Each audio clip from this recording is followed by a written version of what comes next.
Bismillahirrahmanirrahim. Assalamualaikum warahmatullahi wabarakatuh dan salam sejahtera.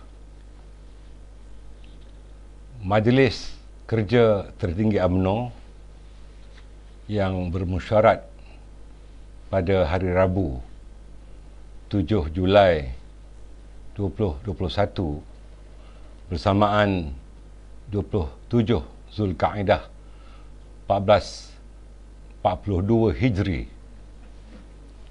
yang telah dilakukan secara atas talian telah membuat beberapa ketetapan seperti berikut.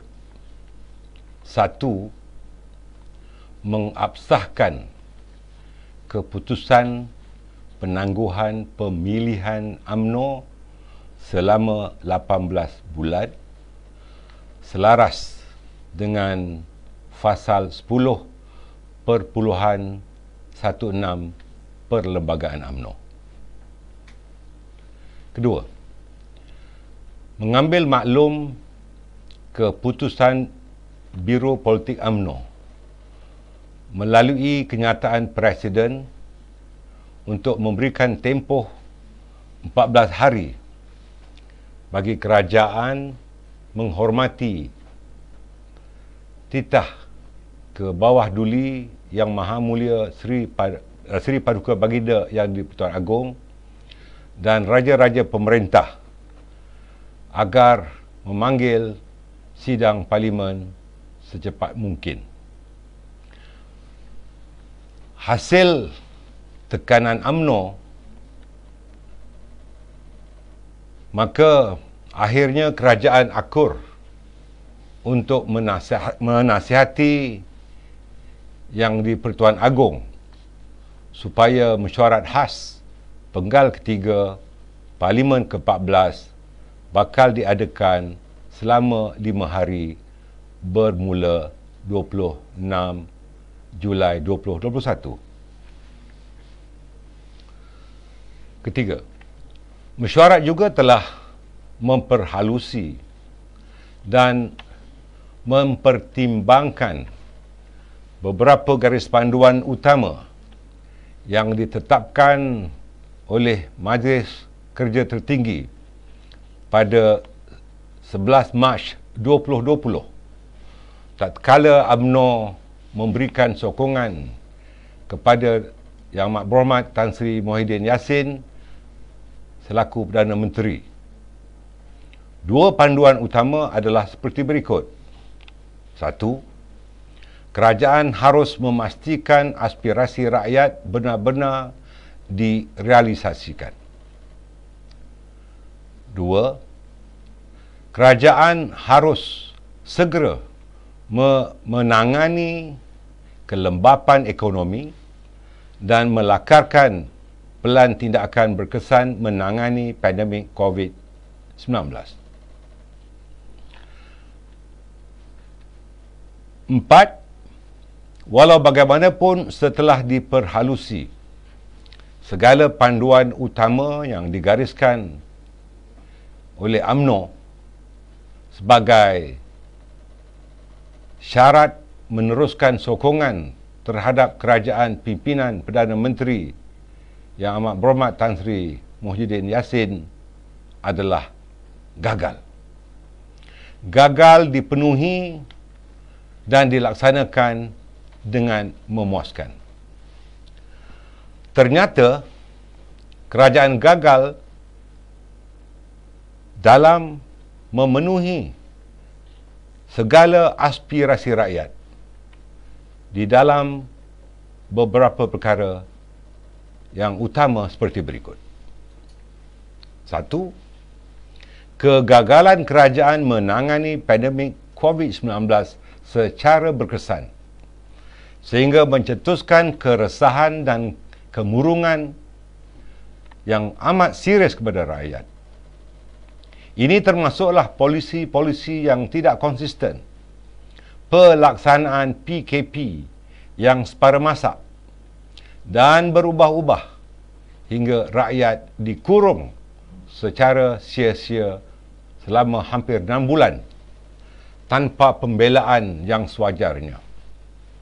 Contohnya, total lockdown yang pada masa ini hanya menggandakan jumlah kematian dari 2,800 kepada lebih 5,768 korban hanya dalam tempoh 38 hari setelah Perdana Menteri mengumumkan total lockdown. Kegagalan kerajaan amat nyata dengan menyalahgunakan darurat yang hanya dianggap adalah untuk muslihat politik, hingga telah menyebabkan kemudaratan kepada rakyat dan tentunya kemudaratan juga kepada ekonomi negara, sekaligus menafikan suara UMNO yang sejak dari awal membantah keras proklamasi tersebut. Malah ordinans darurat yang kononnya boleh digunakan untuk membantu rakyat ternyata lebih banyak membebankan dengan pelbagai compound bersifat double standard dan melampau yang dikenakan ke atas rakyat di dalam keadaan mereka sudah sedia terbeban dengan isu-isu survival atau kelangsungan hidup, dan ini amat dikesali.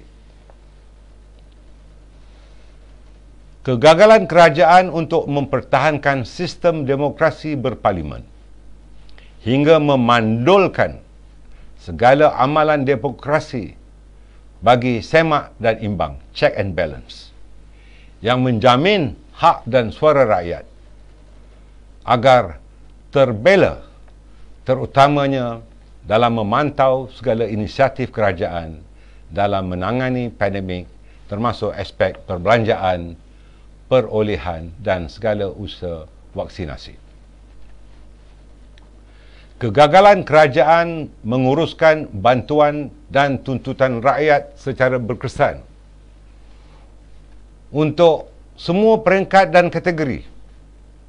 Tentunya ini termasuklah tuntutan moratorium 2.0 tanpa charge atau faedah terakru, dasar moratorium yang tidak dipanjangkan kepada agensi-agensi kerajaan yang lain seperti lembaga pembiayaan sektor awam, skim iCitra yang tidak mesra rakyat, bantuan tunai seperti BPR, BPN dan juga BKC yang lambat dan amat terhad hingga ramai tercicir dan terpaksa melalui karenah birokrasi yang membebankan.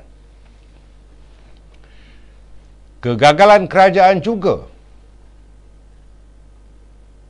di mana seharusnya dapat memberikan keyakinan dan kepercayaan kepada rakyat dalam menguruskan kebajikan mereka, hingga berlakunya peningkatan yang amat serius dalam permasalahan sosial seperti berlakunya kes-kes bunuh diri.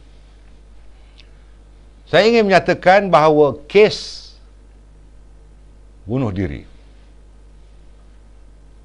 daripada bulan Mac 2020 hingga bulan Mei 2021 berjumlah 1,099 kes. Manakala kita juga lihat bahawa berlaku gerakan pengebaran bendera putih. Ini adalah merupakan contoh-contoh sebagai manifestasi kekecewaan dan protes rakyat terhadap kegagalan kerajaan untuk menyantuni keperluan rakyat yang amat susah, tertekan dan terdesak ketika ini. Di samping itu, kegagalan kerajaan di dalam menguruskan kestabilan politik dan ekonomi hingga telah mengujurkan ketidakyakinan pelabur, terutama pelabur-pelabur asing, terhadap kemampuan kerajaan menguruskan negara ini dan menguruskan pandemik. Indeks pengendalian COVID yang dikeluarkan oleh Bloomberg meletakkan negara kita di tempat ketiga paling bawah antara 53 negara ekonomi utama.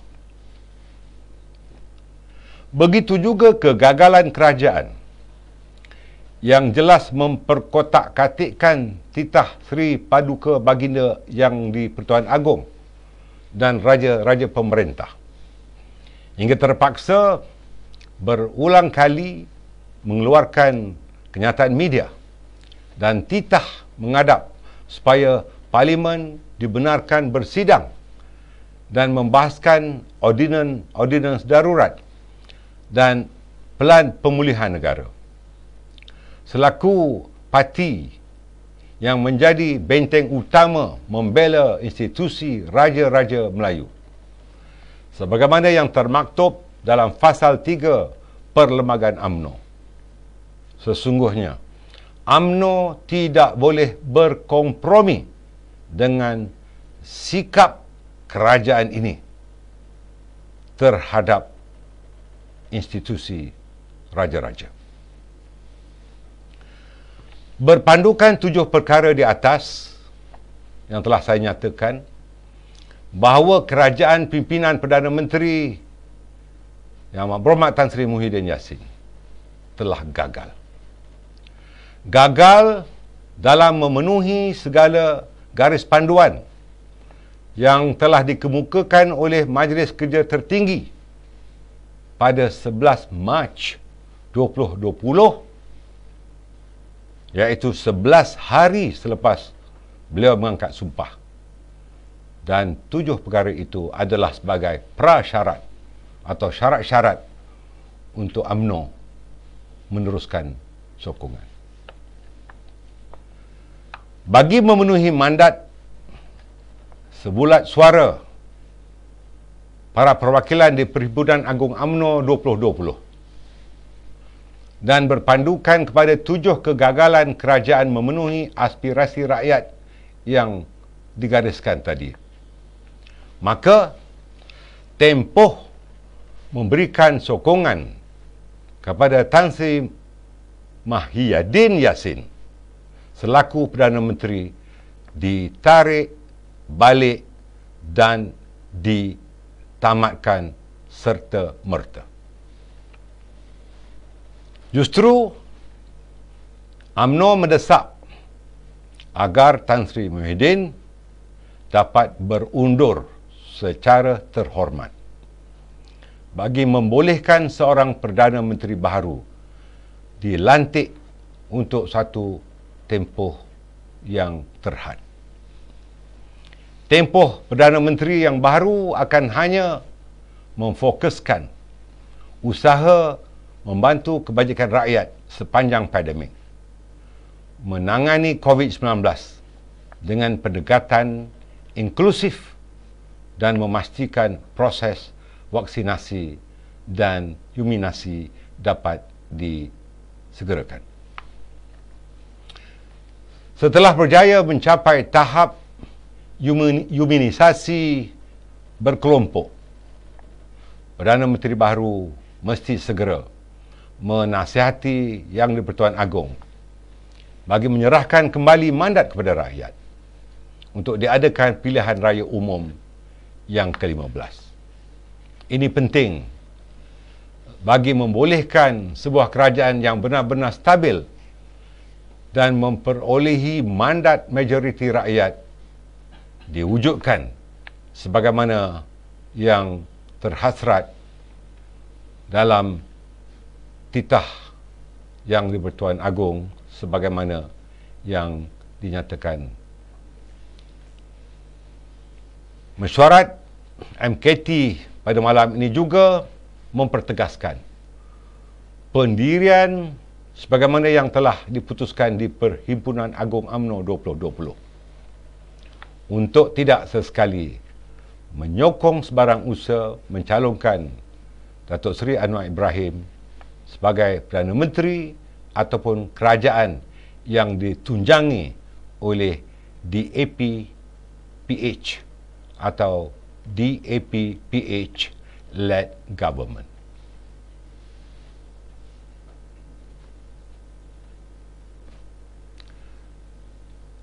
Sekian saja kenyataan media resmi daripada saya. UMNO bersama rakyat. Assalamualaikum warahmatullahi wabarakatuh.